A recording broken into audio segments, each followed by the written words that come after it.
ஆண்டவராகிய இயேசு கிறிஸ்து நாமத்தில் உங்களை வாழ்த்துகிறேன்.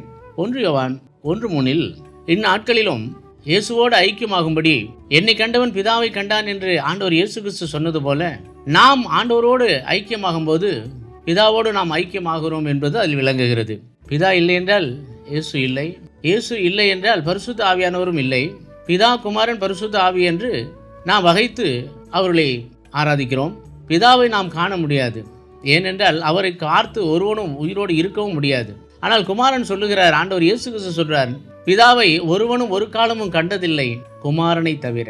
அவர் கண்டதனால தான் சொல்றார், பிதாவும் நானும் ஒன்றாக இருக்கிறோம், அதுபோல நீங்களும் ஒன்றாக இருங்கள், நாங்கள் சொன்ன வார்த்தையின்படி நடக்க கற்றுக்கொள்ளுங்கள்.